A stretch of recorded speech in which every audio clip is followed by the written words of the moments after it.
Na época, logo que o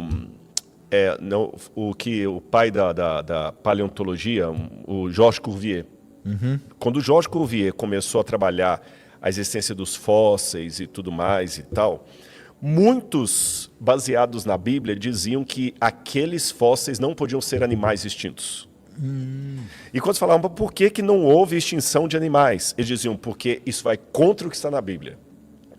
Aí fala, como que vai contra o que está na Bíblia? É porque lá na Bíblia, quando fala em Gênesis que Deus criou cada um segundo a sua espécie, as pessoas liam aquilo em latim e entendiam que Deus criou os animais lá atrás, como estão hoje, e que nenhum poderia sofrer um processo de modificação. Ou seja, Deus já criou no Éden o urso polar, o urso parda, o urso panda, todos os ursos, todos os tipos de cachorro. E se algum desses entrasse em extinção, então a Bíblia estaria errada. E a Bíblia não está falando nada disso. Foi a interpretação medieval. Outro exemplo do Galileu Galilei. Porque o Salmo, de novo, aquela versão do firmamento, a terra estabelece, fala assim, Deus estabelece a terra para sempre. Aí na tradução em latim, Deus firma a terra para sempre, dá a entender que a terra não podia se mover. Foi por isso que o Galileu Galilei, o famoso episódio, que alguns falam que é lendário, que eu falei, por si move. Isso, né? se move. Que o pessoal falou que era impossível a terra girar, porque estava contra a Bíblia. Mas não é contra a Bíblia, é contra a interpretação que fazem da Bíblia. Então, depois eu vou falar para vocês, esse raquia, por exemplo, não é firmamento, não é cúpula, não é abóbora. Esse haki aí, eu lembro que dá uma confusão gigantesca.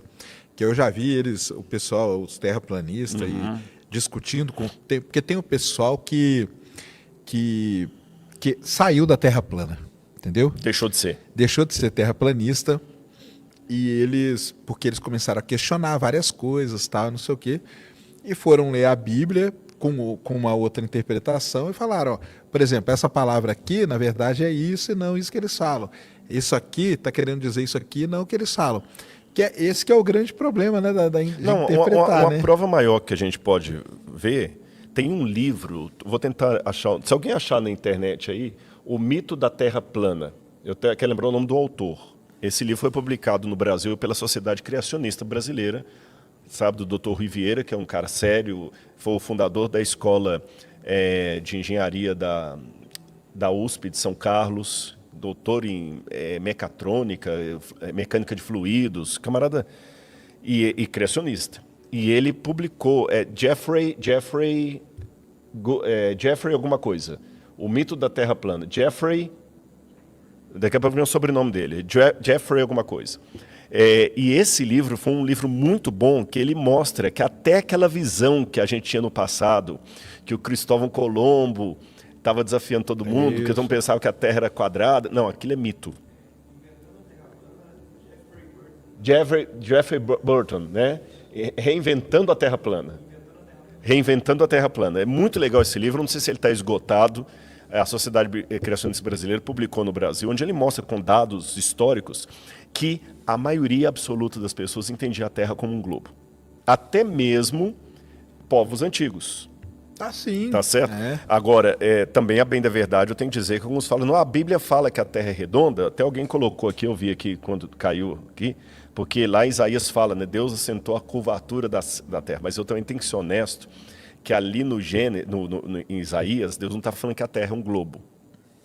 O que está falando é o seguinte, que Deus assentou o hug em hebraico é como se fosse o compasso que você faz. A Bíblia está falando como é que Deus planejou a terra como um arquiteto que abre a planta e sai planejando. É esse que é o sentido ali. Eu acho que o principal é o que você falou, né? Não tem momento em nenhum da Bíblia discussão sobre a forma da Terra. Não é um ponto. É igual o pessoal perguntar, escuta, mas o que a Bíblia falou dos dinossauros? Nada. O que a Bíblia falou sobre a China? Nada. É que as pessoas querem que a Bíblia fale de tudo. Jesus falou uma vez assim, eu sou o caminho, a verdade e a vida, mas ele não saiu dando palpite em tudo. Porque a Bíblia tinha foco, você entendeu? Então, se a Bíblia falasse de tudo, a Bíblia ia ser vasta como o oceano e profunda como um pires. Então, ela focou naquilo que lhe interessava. Claro. Então, galera, mas isso aí é uma coisa legal.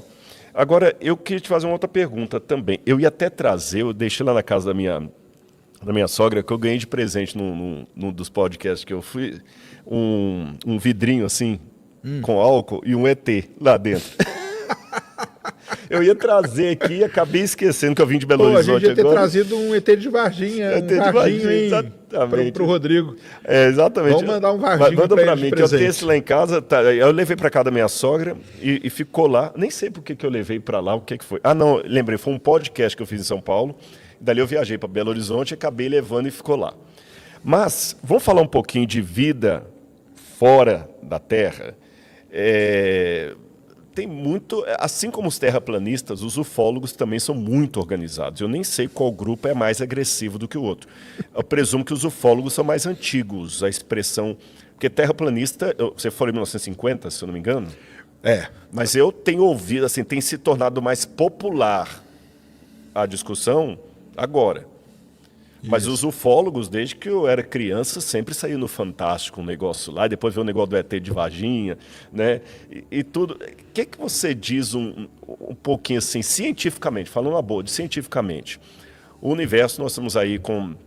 Nós temos o quê? Pelo menos uns 200 bilhões de galáxias? Hoje a conta é que tenha 3 trilhões de galáxias. 3 trilhões. Cada galáxia... Aí pode pôr umas 200 milhões de estrelas. Então, ou seja... O número de estrelas seria 200 bilhões vezes... 3 trilhões. 3 trilhões. Seria um número que não dá nem para você medir. Não dá para medir. E lembrando que provavelmente a maior parte, se não uma parte considerável dessas estrelas é um Sol como o nosso, tendo planetas em torno. Aí não. Mas aí eu explico. Tá, mas muitos deles podem ser um sistema solar. Pode ser. Pode ser um sistema solar. Aí você explica essa questão, tá? Que o Sol é uma estrela com um sistema solar, então a gente pode tentar imaginar o número de planetas que há no universo. Essa que é a conta que eu quero chegar. Tá. Estou fazendo uma pergunta nem teológica, nem científica, uma pergunta que o pessoal faz. Só a Terra seria habitada em toda essa vastidão, ou a gente pode, cientificamente, não, pelo menos conjecturar a possibilidade de vida inteligente em outros planetas, ou vida, de alguma maneira? Ah, então vamos lá. Vida de alguma maneira. Então aí é legal da gente separar, né? Mas corrija a questão, então, vamos falar da estrela. Planetas. Pô, eu tenho uma apresentação no teatro, você está convidado aí em São Paulo, chama Será que Estamos Sozinhos? Onde eu faço uma passagem que começa desde lá do século V a.C. até hoje, essa discussão sobre vida fora da Terra e vida inteligente. Vida fora da Terra tá cheio. Até aqui no Sistema Solar deve ter micro-organismos e tudo mais. Está comprovado isso? Porque eu ouvi falar, não tá. Eu ouvi falar que não é uma coisa muito... Não está comprovado, mas a gente tem grandes indícios que pode ser que tenha. Então, por isso que a gente está mandando sondas para Encélado, para a Europa, que são luas que têm oceanos e que muito provavelmente têm os elementos químicos ali que são para formar a vida. Então, vida microscópica, micro-organismos que não é inteligente, isso deve estar cheio. Vida inteligente. Aí vamos lá. Aí eu tenho minha fé. Sérgio Sacani, no Rodrigo Silva Arqueologia, admitiu que ele tem fé. Eu tenho fé. A minha fé é que não existe... Desculpa te interromper, sabe que tem um livro muito interessante em que creem os que não creem. Aí, ó. Muito interessante esse. Esse aí sou eu. Sou eu. Em que creem os que não creem. Eu acredito que não exista vida inteligente em outro lugar do universo. Você crê que não existe? Que não existe. Tá. Que não existe, que não nos visita e que nem está entre nós. Porque tem alguns que acham que os ETs já vivem aqui entre a gente. Como é que chama aqueles que acham dos reptilianos e tudo mais. Então vamos lá. Primeiro é o seguinte, a vida como a gente conhece, que é essa aqui, nossa, né? Para ela existir, é uma confluência de muitas variáveis que a gente ainda não sabe nem quantas são. Então, vamos lá, ó. Precisa ter uma estrela parecida com o Sol, que talvez não seja a maioria do universo. O Sol tem uma característica muito interessante, que ele é uma estrela sozinha. A maior parte das estrelas do universo são sistemas duplos ou trios de estrela, onde a vida seria praticamente impossível. Então só aí você já corta um monte. Tem que ser uma estrela que seja da mesma característica do Sol ou parecida. Que tem que ter um planeta rochoso, porque não é qualquer planeta também, que tem atmosfera, com a proporção correta de gases, com água em estado líquido na superfície, com uma lua grande, porque a nossa lua é a maior lua proporcional ao planeta no sistema solar. Isso é muito importante. Ganimedes seria muito menor do que... Ganimedes é a maior lua do sistema solar, só que ela é muito menor do que Júpiter. Entendi. Por isso que eu ia falar, proporção a Júpiter, ela é pequenininha. É pequenininha. Entendi. A nossa lua, proporcionalmente à Terra, é uma lua muito grande. Você tem que ter vários planetas, você tem que ter um planeta grande igual Júpiter.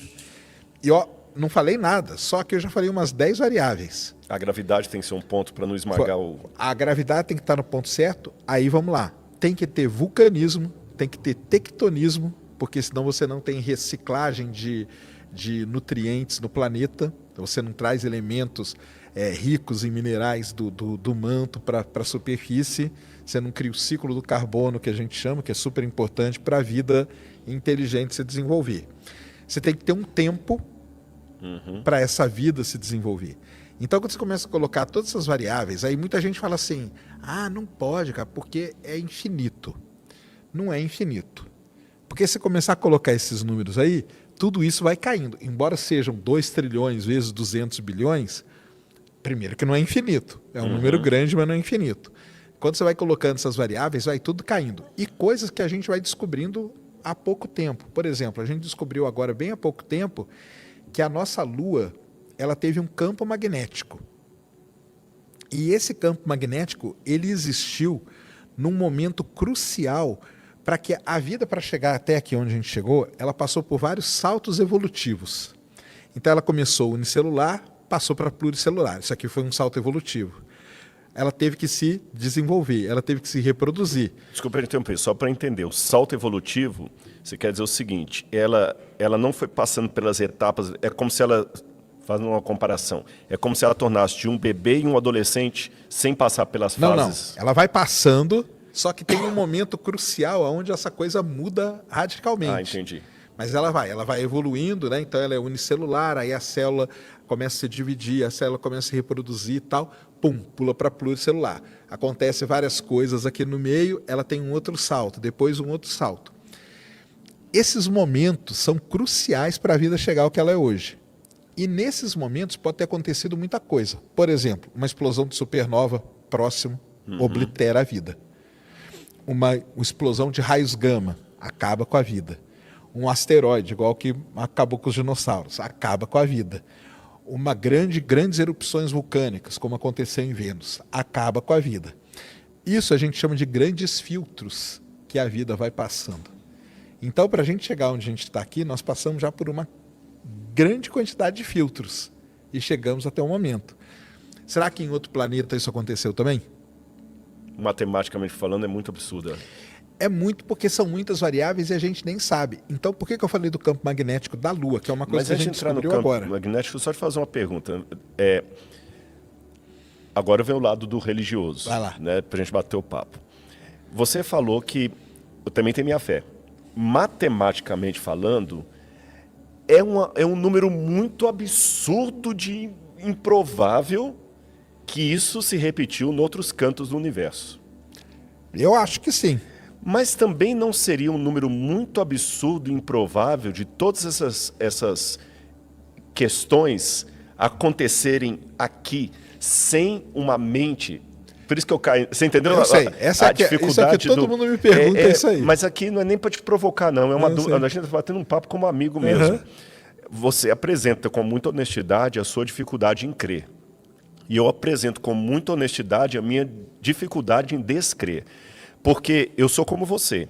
Falar que no universo vai acontecer isso, tudo que você está sintetizando aqui, por uma mera aleatoriedade, realmente, é mais fácil acreditar que eu vou ganhar 200 vezes na Mega Sena e sem jogar. E alguém vai jogar por mim e vai chegar com o prêmio lá em casa 200 vezes repetido. É muito improvável isso. Mas nós estamos trabalhando com uma cadeia de improbabilidades, se não tem Deus, de coincidência sobre coincidência sobre coincidência, para que o Rodrigo e o Sérgio estejam conversando aqui hoje. Como é que funciona a sua cabeça que, assim, você fala assim, Eu não acredito em vida em outros planetas porque, matematicamente falando, é muito improvável que essa coincidência aconteça. Mas aqui, eu acredito nessa coincidência que aconteceu aqui. Sem Ela Deus. Aconteceu aqui Só sem... queria entender como é que funciona isso, sem provocar. É não, uma então eu sei, conversa claro. de amigo. Para mim, nós somos um resultado do acaso. Mas aí, por que a coincidência aconteceu aqui e não pode acontecer no outro canto, no do inverso? Então, aí entra nesse lance, que muita gente fala assim, ah não, cara, mas matematicamente é impossível que não aconteça. Eu até concordo com a pessoa que fala isso, entendeu? É impossível que não aconteça. Né? Tá. Eu até concordo um pouco, a pessoa fala assim, ah não, estatisticamente falando, entendeu? Pode ser que tenha tal.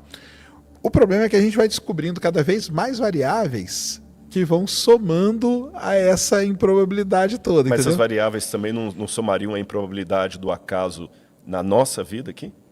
Porque quanto mais variáveis você coloca na nossa vida aqui, com certeza, mais também improvável pareça ser que nós somos frutos de uma coincidência. Não sei. Não é. Eu concordo. Eu estou abrindo meu jogo. Por isso que eu falo para você que muita gente chega para mim e fala assim, cara, toda vez que você explica esse negócio de vida, você prova para mim que Deus existe. Não é uma pessoa só que fala, não. Entendeu? Entendi. Eu estava lá em Brasília, Sábado você não quer pregar na igreja aqui, não? De 2.000, pelo menos uns 80 vêm falar isso para mim, entendeu? Eles falam assim, quando você fala isso, você prova para mim que Deus existe. Muito obrigado. Não, mas não é boa. Eu coloquei para você, não é uma provocação, não é uma dúvida. Não, mas é isso que o pessoal fala. Como a gente estava conversando antes, para mim o universo não tem propósito nenhum, entendeu? E ele está pouco se lixando se tem vida ou não tem, se criou vida ali ou não tem. E na minha visão, nós somos o mero resultado do acaso, entendeu? Poderia ser que o acaso tivesse acontecido em outro canto do universo, entendeu? Uhum. Aconteceu aqui. Agora, sabe que no outro canto do universo tem duas pessoas agora conversando e tal? O pessoal fala que estatisticamente isso é impossível e tal, não sei o quê. Agora, pode ser que você tenha até vida. Eu ia perguntar isso, mas às vezes a forma de vida que nós conhecemos não é a única forma de vida. Ah, isso aí. Isso é um ponto. Eu ia perguntar isso, porque às vezes assim, não, você acha que... Eu vou até falar da religião. O anjo, para mim, é uma forma de vida. E a Bíblia fala que os anjos são seres espirituais. O anjo não tem molécula de H2O nem sei como é que eu estou falando aqui. Não é de carne e osso. Ele não é de carne e osso, é. O anjo não tem molécula de H2O, o anjo não tem pulmão, o anjo não precisa de oxigênio, e existe uma vida. Mas ele seria considerado uma vida inteligente? É. Evoluída, inteligente? Biblicamente é porque os anjos, Deus dá ordens para eles, até na história bíblica eles participaram do conflito cósmico e tudo mais, o anjo tem vontade própria. Esse é um ponto, pode ser que tenha uma vida diferente, que a gente está usando a nossa régua. Até entre os astrobiólogos é interessante que você pergunta para eles o seguinte, você prefere que se a gente encontrar uma vida, você prefere que ela seja igual à nossa ou diferente? Aí tem alguns que falam, não, é legal que encontre igual, porque aí vai provar que a gente pode estar se encontrar mais uma vida, aí está provado que tem vida no universo inteiro. Acho que era o Carl Sagan que falava, né? Se a gente encontrar evidência de vida lá fora, isso vai ser um caos. Vai ser um caos. Se a gente descobrir que o universo é vazio, é horrível. Mas se descobrir também que tem vida, isso também... Então, a gente não sabe como é que eles vão vir, né? Eu gosto tanto dessa questão que eu fiz um negócio de teatro só sobre isso. Eu vou um dia assistir. E é muito legal, porque eu ponho essas questões assim, eu não quero chegar em resposta nenhuma, mas eu gosto de fazer essa provocação essas provocações com o pessoal. A Bíblia descreve fé, Hebreus 11, fé é a certeza das coisas que se esperam, a convicção de fatos que não se veem. Então vou falar isso num ponto teológico e num ponto científico. A palavra certeza em grego é hipóstasis. Até o pessoal religioso entende que fé, é por isso que tem a acusação do Deus das lacunas, do Russell, a certeza de coisas não esperam. Então não precisa de ciência, basta fé. Não, quando Paulo usa a palavra certeza, que está pessimamente traduzida em português, hipóstasis, é um certificado de propriedade de algo que você não recebeu. Na época de Paulo, o soldado romano, quando ele trabalhava, o imperador dava para ele um diploma no sentido latino da palavra, onde fala o seguinte, olha, quando o Sérgio sair do exército e o Igor, você vai ter como soldo por o seu tempo trabalhado uma aposentadoria, uma terra para você cultivar e mais alguma coisa lá. E o soldado guardava aquela certidão com ele durante todo o período de combate, porque ele sabia que no final, se ele sobreviver, ele vai receber a terra. Aham. Então Paulo fez uma paródia, uma paródia não, desculpa, um paralelo. Se nós cremos na palavra de Cristo, ele nos deu o certificado de uma terra que nós não vimos. Como soldado romano, ele não viu a terra dele. Ele não viu nada. Você está entendendo? Ele não viu nada. Mas ele crê que ele vai receber porque o imperador tem lastro para dar aquela assinatura. Com isso, eu já quebro um paradigma teológico, que a fé não necessita de evidências. Eu tenho um programa chamado Evidências no TV Novo Tempo. E muitas vezes na igreja eu já ouvi crente falando comigo assim, muito bom esse seu programa Evidências. Mas para quem não crê? Porque para a gente que crê não precisa. Aí eu falo assim, eu tenho que dar uma aula do que é a fé à luz da Bíblia. Entendeu? Para você acreditar que vai ter uma terra depois de aposentado, é porque você conhece o imperador, você sabe o que ele pode fazer, você sabe o poder que ele tem e a assinatura dele, por isso que você confia. Se você me der um cheque assinado, eu só vou lá trocar no banco porque eu já tenho um conhecimento prévio de quem assinou o cheque. Senão eu não iria. Então a fé, ela baseia em evidências, sim. Ela não é um pulo no escuro. Como diz aqui Kierkegaard, né, no fideísmo, pular no escuro. E fala, a certeza de coisas que espero, a convicção de fatos que não se veem. Eu não vi a terra ainda, mas não é gratuito. Eu confio nela porque a assinatura do imperador está ali. Então, do ponto de vista metodológico, por isso que eu aplico a fé no meu dia, eu espero algo que eu não vi, que a água vá ferver a 100 graus centígrados. Por quê? Porque eu já tenho um lastro mínimo que me aponta para aquilo. É uma certeza absoluta? Não. Eu tenho todas as respostas com as evidências que eu coletei? Não. Se a gente falar... A gente não, porque eu vou mais ouvir. Porque na minha área, se falar de física quântica aqui, tem um monte de coisa que não faz sentido. Mas tem algumas coisas que eu falo assim, olha, tudo indica que vai dar nisso, pelo que a gente conseguiu levantar até agora. Mas que a gente levantou tudo, não. Então, a arqueologia, até a teologia, eu fazia tudo que eu levantei é sobre isso aqui. Agora, a arqueologia tem que explicar um pouquinho que a gente gravita entre dois mundos. Porque na academia, e o Sérgio vai entender isso aqui, tem uma diferença entre ciências humanas e ciências exatas. E até uma briga aí. Porque e dentro das áreas também. Dentro das áreas. As ciências humanas, ela não trabalha com método científico. Tem 100%. Ciência humana, o que eu vou analisar em laboratório para... É complicado. Sim. A gente usa o pessoal da área de laboratorial para fazer pesquisa. Por exemplo, sei lá, a psicologia pode submeter pessoas a testes laboratoriais para ver o que vai dar, mas em tese a área de humanas é filosofia. Como é que eu vou aplicar método científico à ética nicômaco de Aristóteles? Não tem como. Então, até que ponto você pode falar de ciências humanas ou a ciência só está na física e na química, etc.? É uma polêmica. A arqueologia, ela gravita entre o mundo das humanas e o mundo da laboratorial. Tá. Você está entendendo? Porque a gente trabalha com técnicas laboratoriais e tudo mais, mas muito da leitura que eu faço, do que eu encontro, é diferente. Agora eu tenho me distanciado do Sérgio. É diferente da laboratorial, porque você vê lá o átomo com a... Vou falar do petróleo. Você vê um comportamento da molécula lá, se repete aqui em laboratório. Eu não tenho como repetir em laboratório a destruição de Jerusalém no ano 586 a.C. Eu só vou ver a cinza ali, pedir gente da área que não é minha para medir aquela cinza, para falar, escuta, qual foi a quantidade de calor que queimou isso aqui? Ele falou, olha que interessante, houve um incêndio aqui no 586 e a Bíblia fala que Jerusalém foi destruída. Eu tenho um par aqui que confirma a história bíblica. E eu paro aqui. Agora, se você pedir, repete esse laboratório, não tem como. Então, meu método científico, ele é adaptado ao tipo de estudo que eu estou fazendo. Não sei se ficou confuso o que eu falei. Eu entendi. Não, isso é mesmo. É nesse sentido. Agora, com relação à fé, eu faço uma diferença entre fé e crendice. O Quincas Borba falava lá do Rubião, né, que era um sujeito mais crédulo do que crente. Então, existe muito na igreja o fideísmo e a crendice, que para mim é diferente, Sérgio, da fé. Eu vou dar uma ilustração para não ficar falando só eu sozinho aqui.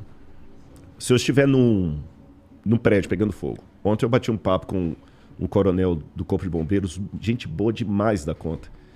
Ele participou do salvamento aqui, me contou umas histórias tão legais. Se eu estiver aqui pegando fogo e pelo meu instinto de sobrevivência, eu estou vendo aquela janela, eu vou querer abrir ali e tentar pular por lá. Só que do meio da fumaça sai um cara do corpo de bombeiros. Com a machadinha na mão e falou: vem aqui, vem para onde eu estou. O meu instinto de sobrevivência estava mandando ir para lá. Mas quando eu olho o cara do corpo de bombeiros, eu não tenho todas as respostas. Não dá tempo de sentar com ele e fazer... Não, mas por que eu vou por aí? Por que eu vou por aí? Por aí é melhor do que pela janela. Não dá tempo. Você tá entendendo? Se você for inteligente, você abaixa e obedece o cara. E se ele entrar com você na fumaça, você vai atrás. Por que eu fiz isso? Isso é fé. Porque eu não tenho as respostas, eu não tenho a razão, mas eu tenho um conhecimento prévio que me diz assim, eu já vi que bombeiro sabe o que está fazendo. É mais inteligente eu negar os meus sentidos e seguir a ele. Agora eu vou mudar a ilustração. Eu vou pular a janela e ver uma menina louca aqui, totalmente maluca, que saiu do hospício, e fala: não, vem comigo aqui que eu vou te dar a mão e nós vamos sair voando. Se eu desistir e seguir a menina, aí é fideísmo, aí é crendice. Eu não sei se com essa parábola eu consigo diferenciar para vocês, na minha opinião, o que é fé e o que é crendice. A fé é a certeza do que eu não vi. O que eu não vi? Eu não sei para onde que ele está me levando, eu não sei nada, mas eu construí essa fé nele porque eu tenho conhecimentos prévios que me falam: não, segue cegamente o que ele está te falando que é melhor. E eu não tenho essa base em relação à menina louca, supostamente louca da minha história. Aí, se eu desistir para seguir a menina, aí eu estou tendo crendice. Aí eu não sou um crente, eu sou um crédulo. Assim, se a gente for levar, por exemplo, o Einstein, ele fez aqueles modelos lá, não sei o que a gente está conseguindo comprovar agora, buraco negro, etc, né? Cara, eu não consigo... Pra mim, é tão fascinante isso daí, que... É aí que tá Deus pra mim, pessoalmente, que é... Cara, a gente aqui da Terra, um pedacinho dessa porra toda, a gente conseguiu criar um sistema que a gente consegue saber como é que é um buraco negro. Por meio da matemática, fazendo umas continhas, não sei o quê. Cara, Deus tem que estar ali, na minha cabeça, sabe? Assim, tem uma... Isso mostra pra mim, de certa forma, assim, da minha cabeça leiga, que existe uma verdade universal que a gente conseguiu encostar nela, tá ligado? A gente conseguiu tocar nessa verdade universal quando... A humanidade, eu tô dizendo. Quando a gente consegue, por meio de umas continhas que são comprovadas 100 anos depois, que estão certinhas e tal... que a gente faz alguma ideia de como as coisas funcionam no universo.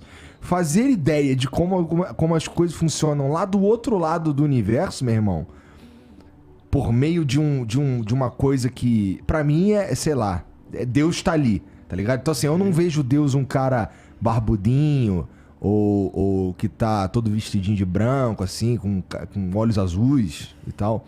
A minha pira é mais, cara, isso daqui que a gente consegue fazer é tão fantástico, que pra mim é Deus. Então eu vou nessas, tá? E, porra, assim, vocês eu acho que o principal ponto de discordância entre a galera do design inteligente e a galera da teoria do Big Bang e tudo mais, é correto falar isso? Explica isso aí, Sérgio, que a gente conversou um pouquinho. É porque tem uma diferença em falar pro pessoal assim que, por exemplo, o design inteligente ele tá mais ligado, ou contrário, né, à galera da evolução. Não é minha área, viu, galera? Então eu nem vou falar disso porque a teoria da evolução, embora eu tenha lido e tal, eu nunca estudei a fundo. Teoria da evolução. Teoria da evolução do Darwin e tudo mais, que eu já falei, eu falo isso até pros evolucionistas, que eu acho que o grande erro tá no nome. Porque se ela se chamasse teoria da adaptação, teria muito menos problema do que a gente tem. Muito menos, entendeu?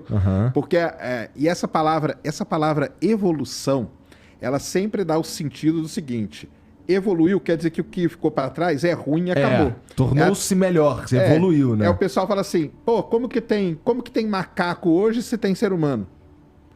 nós não evoluímos. O pessoal, nós não evoluímos do macaco, então era pra ter acabado todos os macacos, porque o macaco não serve mais pra nada. Mas a gente não evoluiu do macaco. Esse é o estereótipo. Mas ele quer dizer Não, assim. é isso aí, que mesmo que acabou, seja né? o primata ancestral o do homem e do chimpanzé. macaco. Ficou pra trás. Cara, chimpanzé, cara, ele sobe numa árvore melhor que eu, cara. Aliás, eu não subo em árvore nenhuma. Entendeu? Como que eu posso falar que um chimpanzé é pior que eu, cara? Entendeu? Se você colocar um gorila aqui, ele mata todo mundo que tá aqui, cara. E ele não vai nem sentir, ele vai embora, cara. Só que nós não vamos fazer nem cócega nele.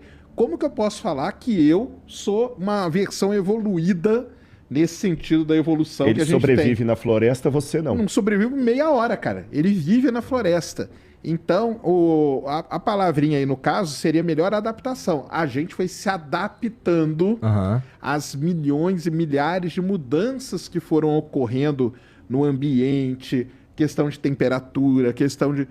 E conseguimos, nossa espécie tá aqui nesse momento hoje, vivendo da maneira que a gente tá, e a gente consegue ter esses animais aí, né, em certas posições ali que a gente sabe. Cara, não vai chegar perto de um gorila da montanha, sim. cara. Se chegar do lado dele, cara, ele vai te matar, entendeu? Ele vai te comer e tá tudo bem pra ele e a vida segue normal, entendeu? Nesse sentido aí, eu acho Mas que... eu não sou especialista em teoria de evolução, nem nada disso. Sim. Aí tem que chamar um cara evolucionista, que aí é o cara que debate mesmo com... Exatamente. Tanto com o Mas a gente não tá criacionista... debatendo, pô. Não, estamos só trocando ideia. mas agora, você sabe que o Sérgio sistematizou exatamente o que eu creio? Eu nunca usei a palavra de adaptacionismo. Nem sei se existe. Vamos patentear aí, né? Acabamos de inventar. Mas eu, por exemplo, eu acredito em algo que é considerado uma heresia no mundo acadêmico. A microevolução. O que eu chamo de micro... Vou falar, mas eu sei que o pessoal no chat vai dar muito hater aí, tá falando besteira, dele, mas olha bem. O que eu duvido? O que eu duvido é da macroevolução, que o Pithecanthropus erectus virou o Homo sapiens, ou que o pássaro, o peixe virou pássaro, o réptil virou... Esse salto, eu sou incrédulo em relação a ele. Essa evolução, que chamamos de macroevolução. Isso basicamente porque tu acredita que o universo é jovem. Não. Esse é o ponto que eu pedi do Big Bang para falar. Daqui a pouquinho. Vamos falar do Big Bang daqui a pouco. Eu até já não articulei com o Sérgio, mas lá embaixo a gente conversou sobre isso. Agora, a microevolução, eu acredito nela porque eu, Rodrigo, particularmente, também não é minha área, viu, Sérgio? Mas mesmo não sendo minha área, a gente lê sobre a coisa, a gente estuda. Pô, meu irmão, se eu fosse falar só do que é minha área, fudeu, né? Exatamente. Aquela macroevolução, eu nutro severas incredulidades em relação a ela. Você entendeu? Eu não vejo base. O elo perdido. E não sou só eu tenho uma gama de cara ateu, agnóstico, que fala o seguinte: Darwin não tá certo. O cara não é crente, nem nada. Então, com essa macroevolução, realmente, eu sou cético. Aquela linha evolutiva lá, desde o Homo ergaster até chegar o Homo sapiens sapiens, eu sou incrédulo àquilo. Agora, a microevolução, que o Sérgio chamou de adaptação, essa eu assino embaixo e reconheço firma. O que é a microevolução? Já que eu creio na criação, eu acredito que Deus criou, originalmente, um casal, eu não sou biólogo, lupus caninos, eu não sei o nome que dá. E desse casal antigo, primitivo, de lupus caninos, saiu a raposa, o cachorro, o chihuahua, o doberman, eu não sei quais são os do grupo caninos, todos os filos caninos. Do grupo Felix Leo, saiu todos os tipos, a chitara, o leão e tal. E por adaptação, eles foram modificando genotipo e fenotipo, e foram modificando, por uma questão biológica que eu não sei explicar. Uma espécie acabou não podendo mais procriar com a outra espécie, e aí foi tornando aquele filo mais independente ainda, e lá na base da linha genealógica, o mesmo ancestral do leão é o mesmo ancestral da chitara, é o mesmo ancestral do gatinho siamês que está lá na sua casa. Isso, para mim, é a adaptação, a mudança genética. Como todos os nossos seres humanos somos iguais, somos da mesma raça, não existem raças. Esse negócio de raça negra, não existe. É raça humana, uma. Mas eu sou negro, o outro é mais negro do que eu, o outro é loiro, o outro é caucasiano, Um é magro, outro é gordo, um é baixo, outro é alto, um tem cabelo, outro não tem. Mas somos todos seres humanos. Eu tenho cabelo, só para deixar Tem claro. cabelo. Não, só para ficar bem claro. Só fica bem claro. Eu sou a nova linha. A nova Careca cabeludo. Não, e o pior é que se os evolucionistas estiverem certo, o Sérgio está mais evoluído, porque diz que a tendência da evolução é perder os pelos. É, tá vendo só? Tamo certo. Então, Mas entendeu? Eu sou cabeludo pra cacete, pô. Eu só dei esse preâmbulo aqui, que disso aí eu assino embaixo, porque tá lá, é empírico. Você vê os animais mutacionando. Darwin, quando ele pegou as pombinhas e fez a seleção artificial ali, isso ele comprovou. Isso para mim não tem dificuldade nenhuma. Só que no espantalho, parece que eu acho assim, que Deus pegou a varinha mágica, pum, Criou tudo do jeito que tá. tudo do jeito que tá. E não é isso que eu acredito. E não é isso que a Bíblia diz também. E assim... Agora, eu entendo isso que você fala, só tem um Você acha que o universo tem um propósito? Você acha que tem? Eu vou responder com Mas uma por que teria? indagação. Por que teria? Boa pergunta. Eu vou responder com uma indagação, tá bom? Se o universo não tem propósito, não tem significado, de onde vem esse vazio, essa sede de sentido que nós temos? Vamos Mas é raciocinar. uma coisa nossa, né? Mas tudo bem, mas vamos É uma raciocinar na nossa consciência. na nossa né? consciência. Mas de onde vem isso? Vamos analisar dentro da natureza. Vamos ser agora bem científicos, tá bom? Dentro da natureza. Se o Pirulo tivesse aqui, ele explicaria isso melhor do que eu. Eu vou falar de maneira leiga, porque eu não sou biólogo. A tartaruguinha do mar, ela nasce sabendo que o lugar dela não é na areia. Você já viu o Projeto Tamar? Já, eu sei, elas nascem, elas vão Elas nascem, elas vão... pro mar. Eu nunca vi ninguém do Projeto Tamar dando aula de mar para as tartaruguinhas. Nunca vi. Elas têm um instinto. Ela tem um instinto. Um instinto que... Tá. E o que é o instinto? Eu poderia dar outro exemplo com a abelha. A abelha não fica dentro da colmeia. Ela sabe que para ela produzir a coisa, ela tem que ir para fora. Tem um instinto que leva a abelha para fora. Tá. Esse instinto é complicado porque ele é informação. Informação requer pensamento. Então, de onde vem essa informação? Porque, veja bem, esse que é o problema. Com a física, eu descubro que o universo tem leis. O que nós que colocamos essas leis, né? Não, Talvez não tenha, né? Não, acredito que não. Aí nesse ponto eu vou ser mais cético do que você. Porque a gente convencionou essas leis, né? Não, a lei de gravidade ninguém convencionou, ela está aí funcionando. Então, você porque pode ter dado um nome para ela. É isso que eu tô falando. Você deu um Mas nome para ela. Nós chamamos de gravidade, mas as coisas elas estão aí. Ou Estão seja, o vocabulário Sim. não anula a existência de. Ah, sim. Ele dá nome ao que existe. Tá certo? Isso aí. Então eu posso falar que eu convencionei a Lei Maria da Penha. Porque isso foi uma lei dada aqui, que se o camarada bater na mulher, isso foi convencionado, tá certo. Agora, a lei da gravidade, ela não foi convencionada, ela foi descoberta e denominada, os próprios números. Então, olhando na natureza, o que eu descubro? Nós temos uma tendência a buscar fora do meu organismo algo que o meu organismo precisa para sobreviver. Se esse algo não existisse, meu organismo teria morrido. Certo. Tá certo? Ou seja, se a abelha busca o pólen, é porque o pólen existe em algum lugar. E eu nem vou entrar no mérito quem que fez isso, mas olha que matemática absurda. A abelha nasce com a sensação, preciso do pólen. Ela nem sabe o que é pólen, mas ela sai e vai buscar, encontra e traz. O pólen existe. Se o pólen não existisse, a abelha já teria sido extinta. A tartaruguinha do mar, ela nasce com o instinto de buscar o oceano. Se o oceano não existisse, ela já teria morrido. Então, com esses dois exemplos e dezenas de outros que eu poderia dar, tudo aquilo que o meu organismo precisa para essencialmente viver de maneira plena, não apenas sobreviver, existe em algum lugar fora de mim. Ah, sim. Ok? Muito bem. Da mesma maneira que a tartaruga tem essa necessidade, a abelha tem, eu também tenho necessidade por sentido. Mesmo que ele não exista, eu quero dar um sentido. Eu quero dar um sentido.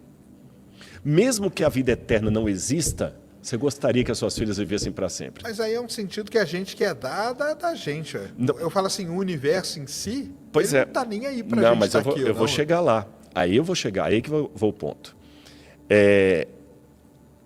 E eu vou concordar com você.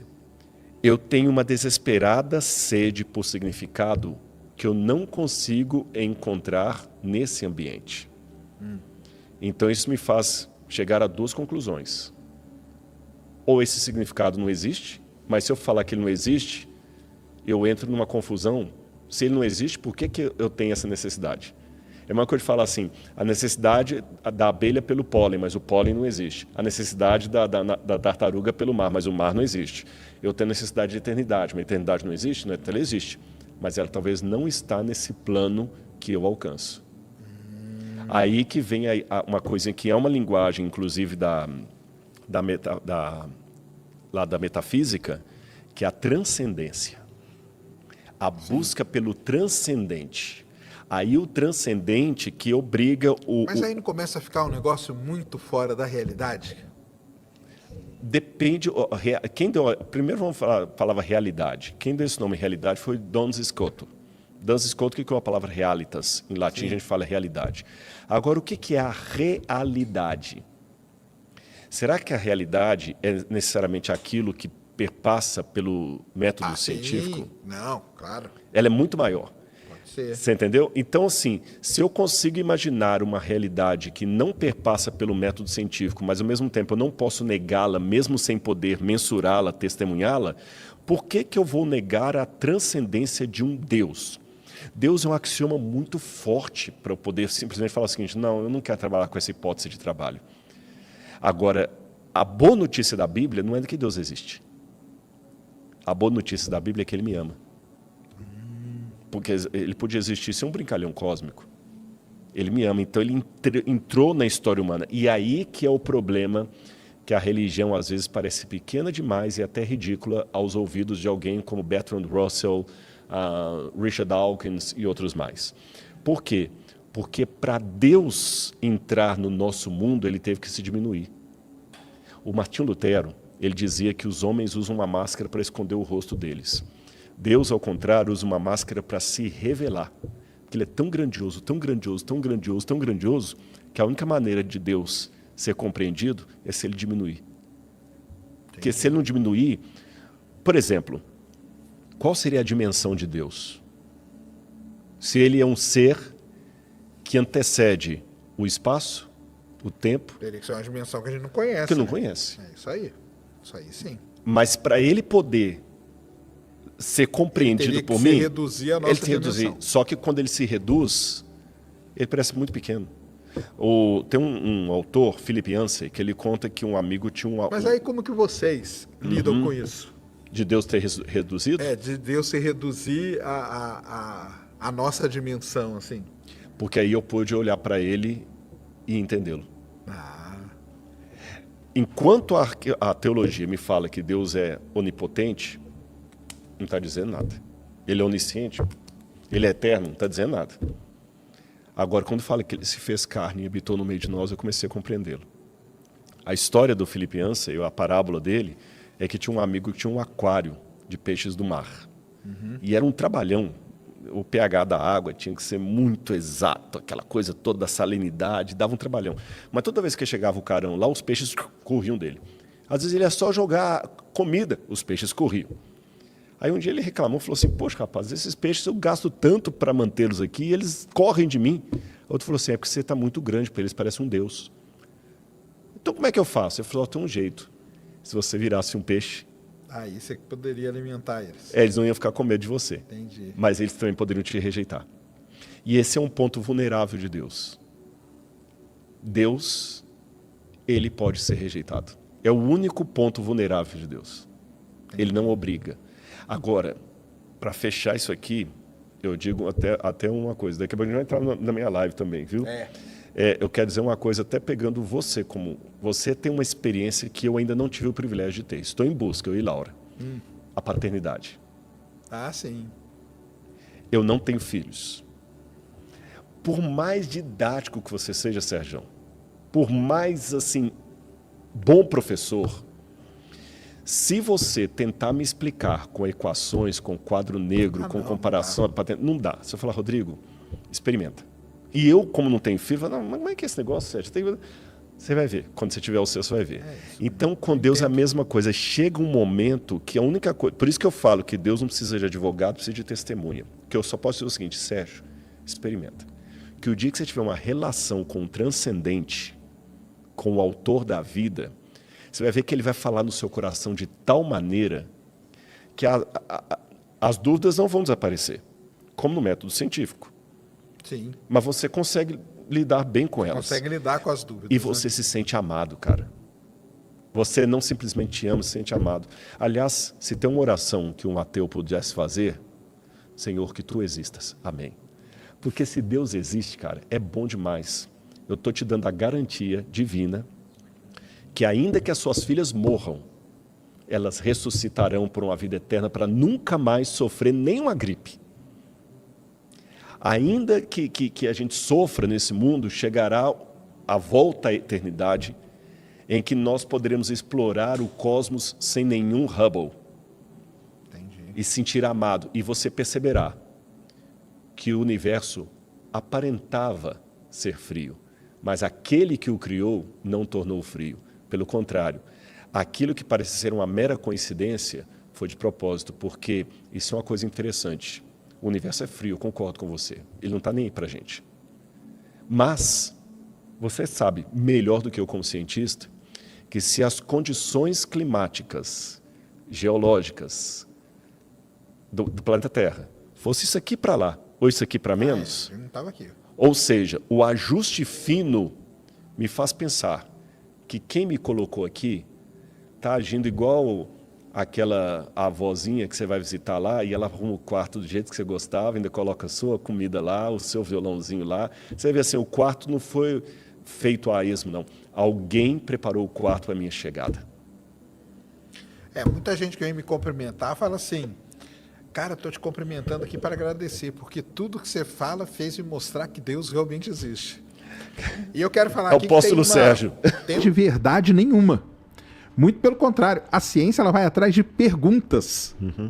A gente quer pergunta. Por isso, voltando lá naquele negócio do experimento, quando o experimento dá errado quer dizer o quê? Vamos supor que a gente faz a imagem do James Webb e não aparecesse galáxia vermelha nenhuma. Pá. Aí tem alguma coisa estranha, cara. O que aconteceu? Porque a gente faz tudo teoricamente, era para aparecer as galáxiazinhas vermelhas ali. Não apareceu nenhuma, vamos supor. Quer dizer que o nosso... Aí, o que está acontecendo? Vamos ter que rever aquelas coisas.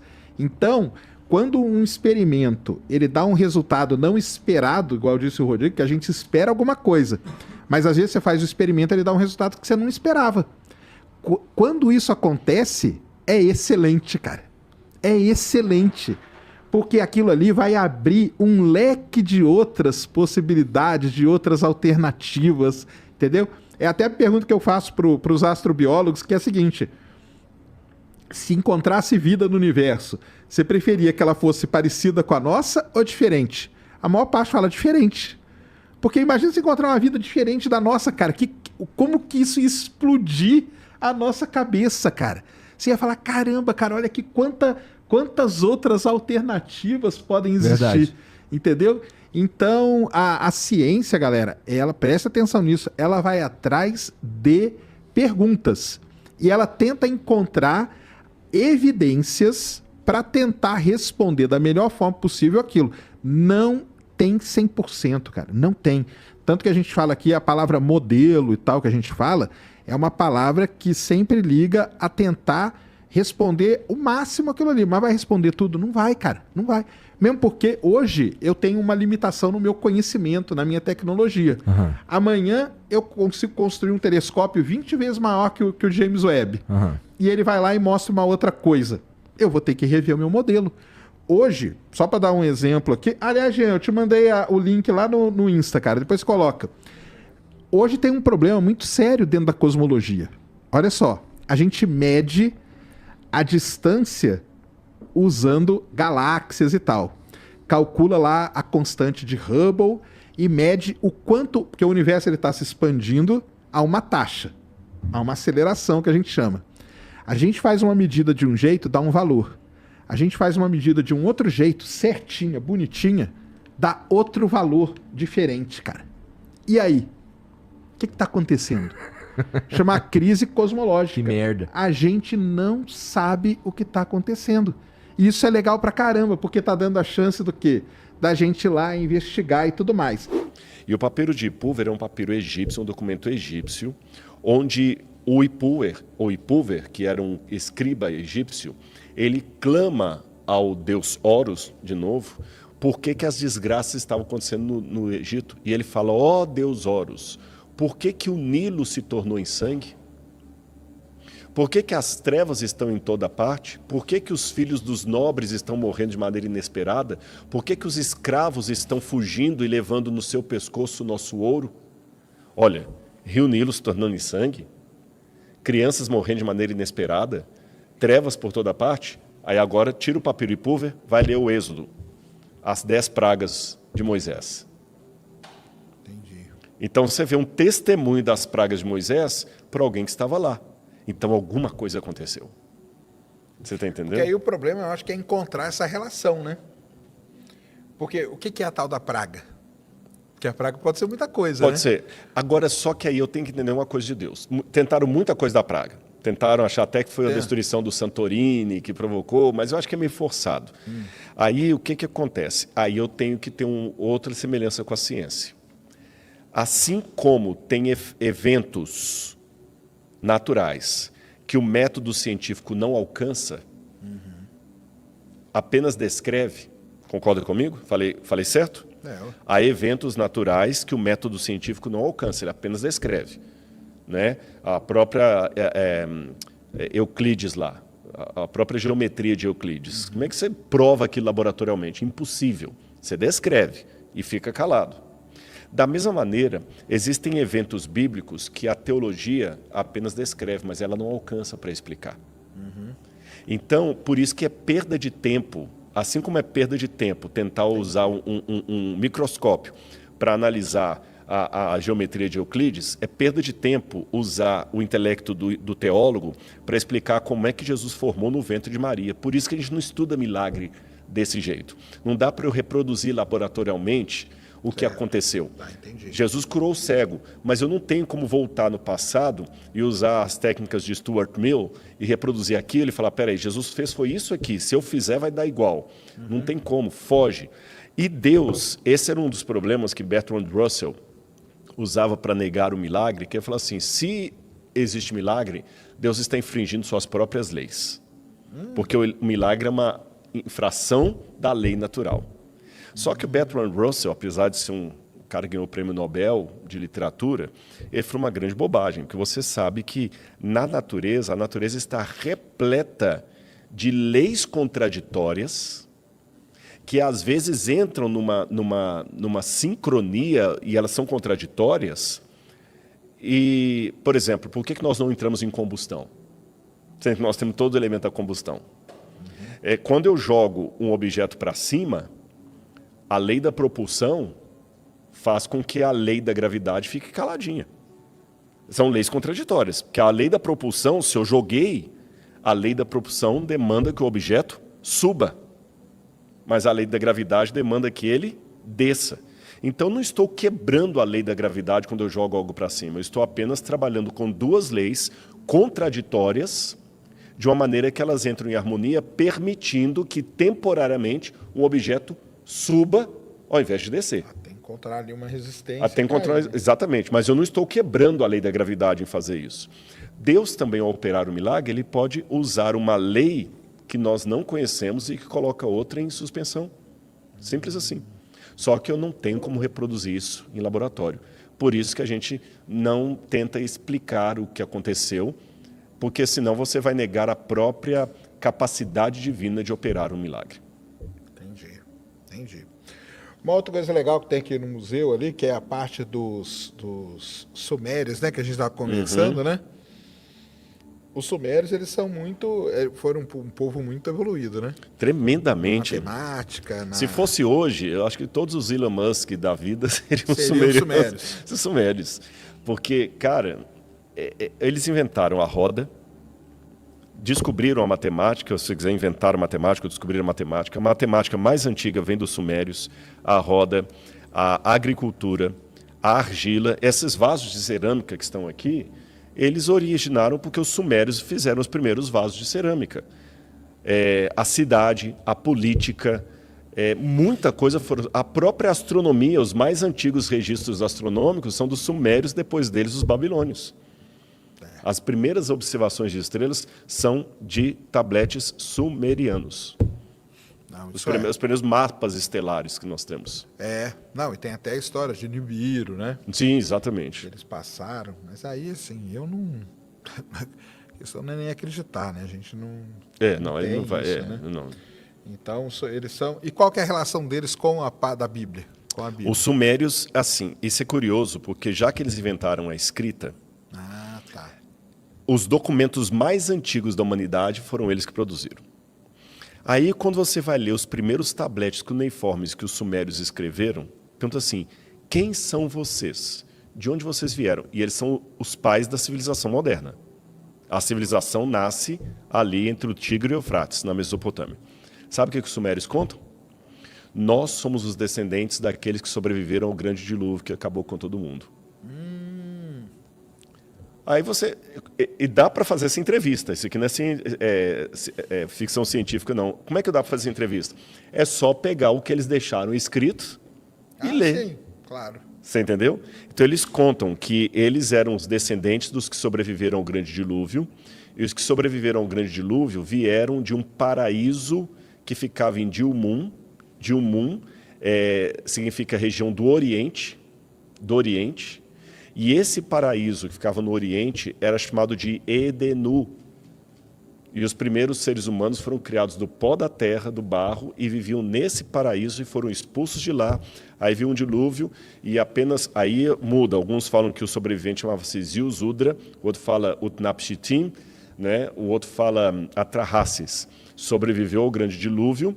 Aí eles procuraram... Aí eles eram caçadores-coletores depois do dilúvio.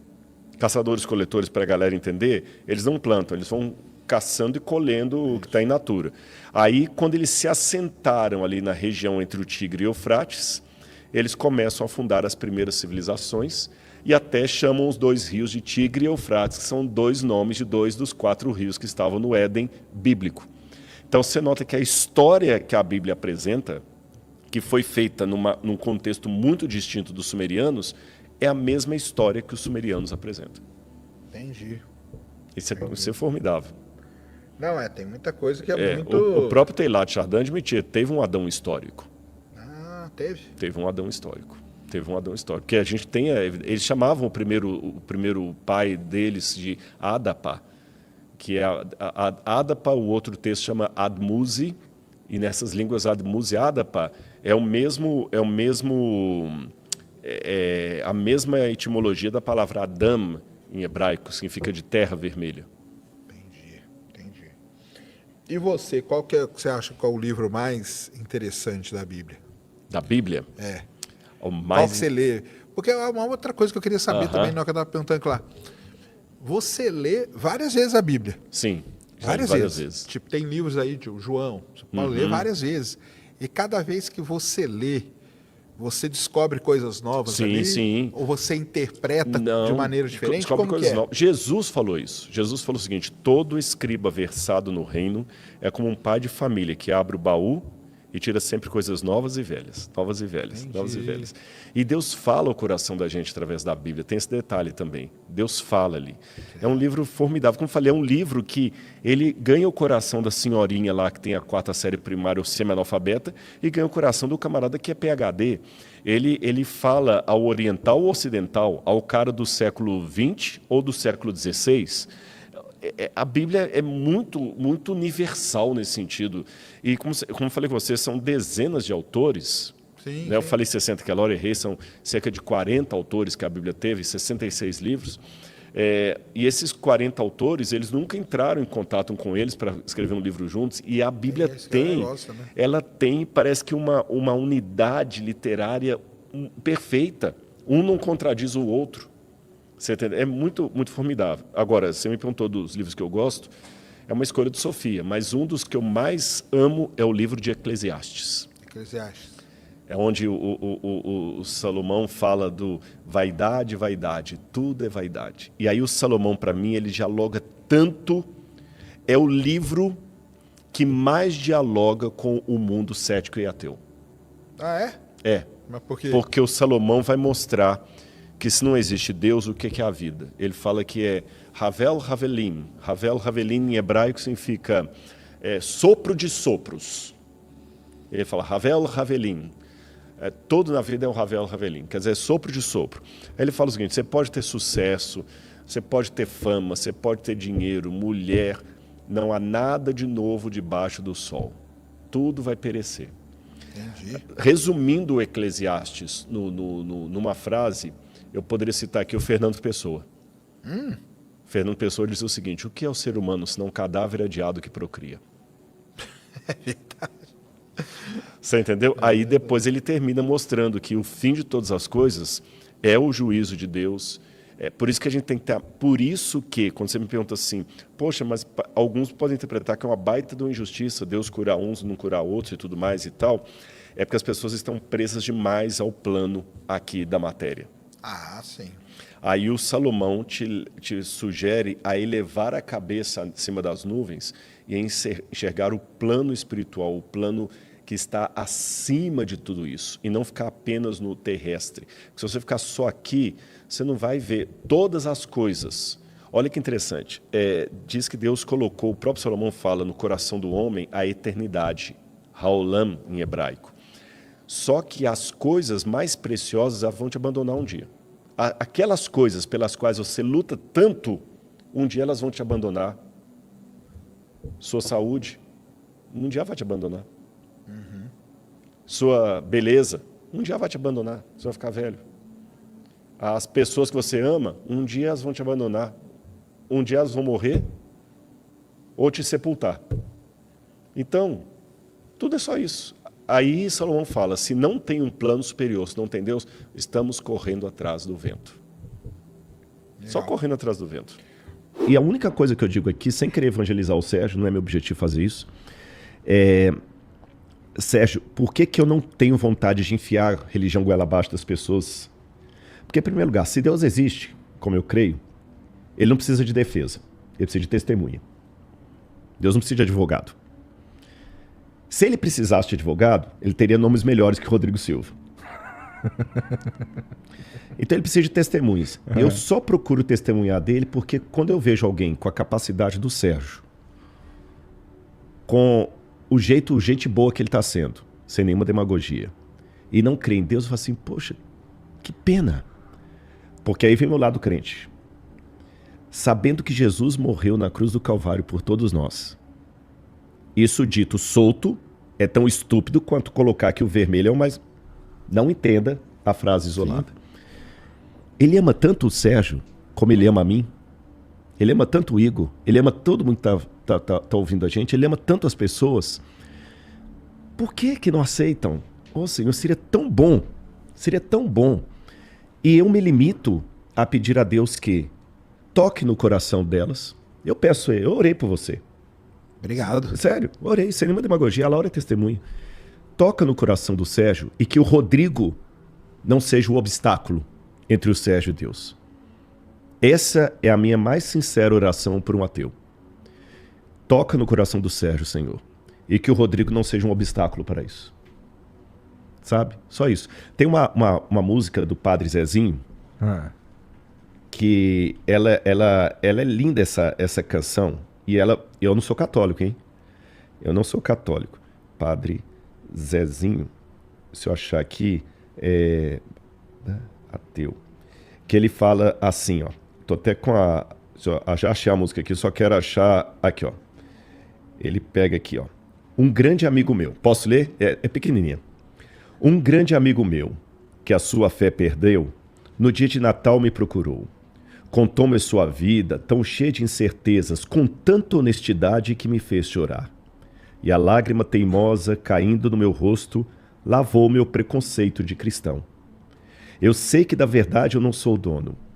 Eu sei que não sei tudo sobre Deus. Às vezes, quem duvida e faz perguntas é muito mais honesto do que eu. Ao grande amigo meu, que a sua fé perdeu, no dia de Natal me confessei. Contei-lhe a minha vida, tão cheia de procuras, com tantas esperanças, que ele até sorriu. E aquele riso aberto nos trouxe bem mais perto, lavou seu preconceito de ateu. Por esse amigo meu, que a sua fé perdeu, naquele mesmo dia eu fui rezar. E a minha prece amiga gerou essa cantiga, que eu fiz pensando muito em meu país cristão. Às vezes, muita gente que não crê no que acredita e afasta seu irmão da religião. E o refrão, que eu acho que é o mais forte: eu sei que da verdade eu não sou dono, eu sei que não sei tudo sobre Deus, às vezes quem duvida e faz perguntas é muito mais honesto do que eu. Esse é o Rodrigo Silva. Tá aí. Legal pra caramba. Eu, quando fui pastor de igreja há muitos anos, lá em Minas, que eu fiz teologia, fui trabalhar cuidando de igreja, depois que eu vim para a área acadêmica. Tinha uma senhora que ela não sabia ler nem escrever. Ela pediu a Deus que ela queria ler a Bíblia. E ela começou a, na Bíblia, pegar as letras ali, lia. E você pegava a Bíblia, ela ia catando as letras, ela lia tudinho para você. Mas se pegasse uma revista Veja, ela não sabia ler. Entendi. E você perguntava para ela, conta a história da Bíblia. Se ela sentasse aqui, ela dava um banho de conhecimento em você, que você falou que não conhece. Olha que interessante, até uma coisa interessante. Sim. Que livro é esse que desperta tanto os intelectuais como os provincianos? Que livro é esse que tem tanto ódio em torno dele? Porque tem mesmo. Foi o livro mais perseguido da história. Nenhum livro foi tão perseguido, proibido e destruído como o livro chamado Bíblia Sagrada. Caramba. Pega a história geral da Bíblia Sagrada, a Bíblia foi diversas vezes destruída, pisoteada, a sua leitura era proibida. Eu não conheço nenhum interpretador. Olha, você é apaixonado pela física, mas eu duvido que você teria coragem de se tornar mártir por sua interpretação da camada geológica. Sim. Você acredita na camada geológica, mas não ao ponto de se tornar mártir por aquela crença, por mais que ela seja verdadeira. Mas a crença bíblica produziu milhares, se não milhões de mártires ao longo da história.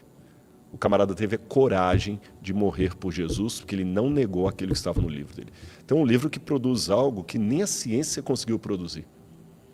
Entendi. Você está entendendo? Que o cara fala assim, não, eu morro por isso. Então, são as questões bíblicas que me fazem ver. Eu estou diante de um livro, no mínimo, esquisito. Então, começar, você acha que é o quê? Bom, se fosse para você, eu te indicaria assim, como você é um camarada culto e gosta de estudar, eu começaria por João. João, o Evangelho de João.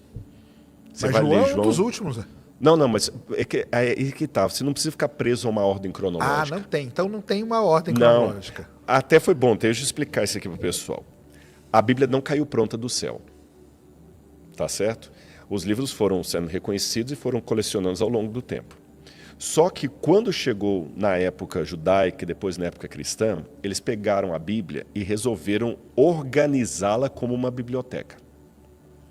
A palavra Bíblia, inclusive, né, que significa coleção de pequenos livros. Porque, lembra que eu te mostrei lá fora do Museu Papiro? Uhum. Pois é. O papiro, em egípcio, era onde a gente fazia as plantas, né, era alset. Esse é o nome egípcio. Só que o papiro, quando ele era exportado, melhor dizendo, para os mundos de fala grega, eles traduziam a palavra papiro por biblos, que era o nome do porto fenício de onde exportava. Sabe aquele negócio do porto que o pessoal sai dali? Igual o pessoal fala Colgate, Gillette, Sei. o nome do produto vira o nome Vira da o nome marca? do- Pois é, então, como o papel saía daquele porto ali, eles chamavam de biblos. Ah, você vai comprar biblos. E o livro também era chamado de biblos.